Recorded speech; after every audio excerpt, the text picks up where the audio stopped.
Hi everyone, I'm your friendly beginner painter here to teach you the basics of painting. In this video, I'll be showing you how to easily paint a Chameleon Skink from Age of Sigmar Warcry.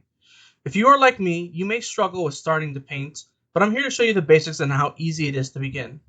Today we'll be focusing on painting the easy parts of a Chameleon Skink from the Hunters of Huanchi warband. At the end of this video, you should have your miniature painted on a very basic level, and you can continue to add more details and highlights yourself if you wish, or you can watch this video here to see how I've done the advanced details on the model. Let's get started. First of all, you'll need to gather the necessary materials in order to begin.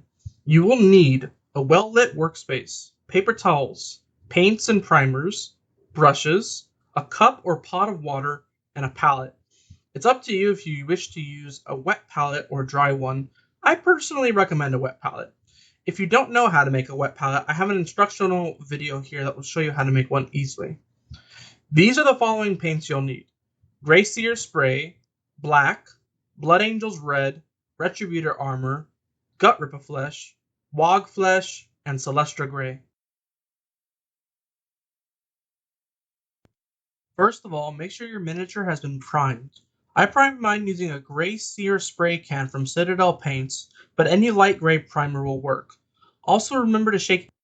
Now we're going to use Gut Ripper Flesh, and always remember to shake up your paints before you use them, like so. Open up the pot. Now I'm going to dip my brush into there, but I'm not going to load it up too much. I'm just going to get some about halfway through the tip of the bristle, like so. I don't want to load it up too much. That's a little bit much I have right there, but that's roughly the amount that you want to have. If you have too much, you can always dab it on your palette though, like so.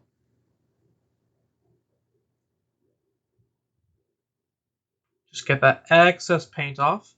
Additionally, make sure you drag your brush across the palette and twist at the same time in order to be able to get a finer tip upon your brush. This will make it easier to get those details.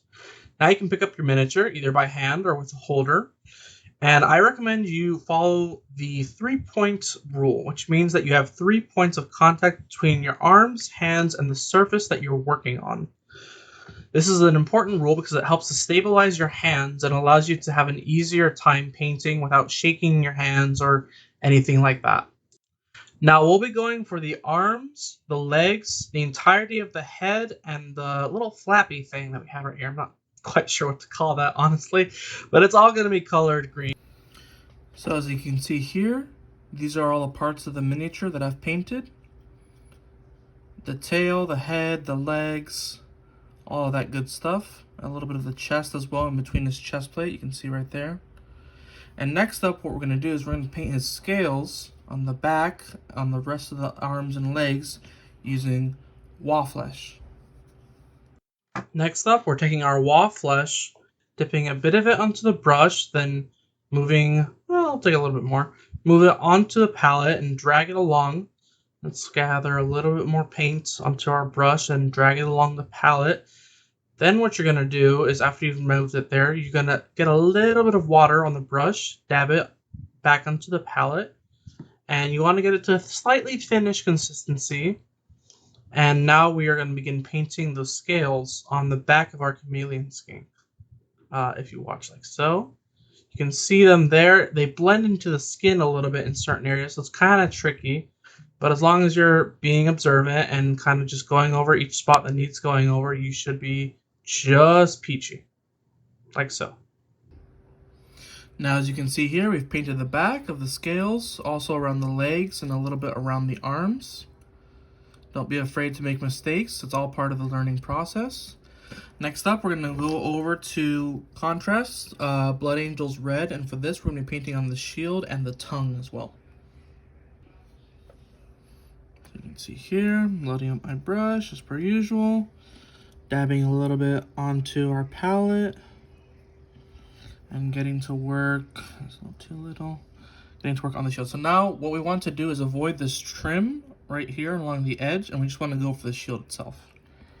So we're painting a good deal of red. So you can load up your brush a little bit more for this because we're painting a good deal of red on here. So don't be too afraid to load it up a little bit more.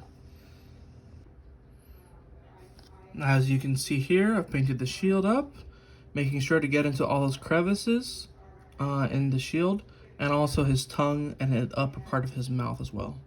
Next up is going to be Retributor armor, and for this we're going to be painting the edge of the shield and any golden adornments on the miniature. As you can see, of course, I'm going to load up my paintbrush a little bit. This is a metallic, so you just got to be a little bit more careful with it. That's all. Get some onto the palette. And for this part, I'm actually going to skip loading on water. Now, we're going for all the edge of the shield.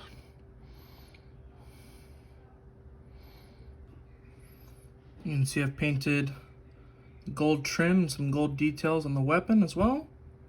Next up comes black, matte black, which we are going to paint on certain weapon parts in the shield exterior, which I'm going to show you now.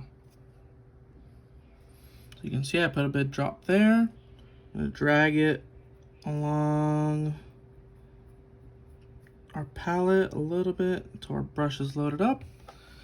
Now what we're going to be doing is we're going to be going for the interior of the weapon and the interior of the shield as well. So the interior of the weapon will be here.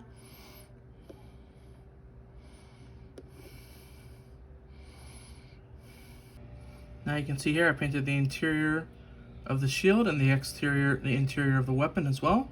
Next up is going to be Celestia Gray. Celestia Gray is going to be going onto the bola stones as well as any skulls that we have on the miniature.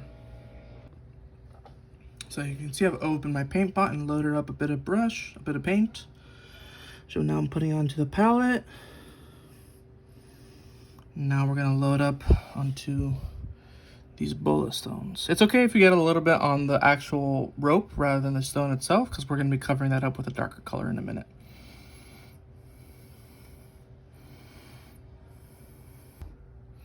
Now you can see that we've painted the bolas as well as any skulls.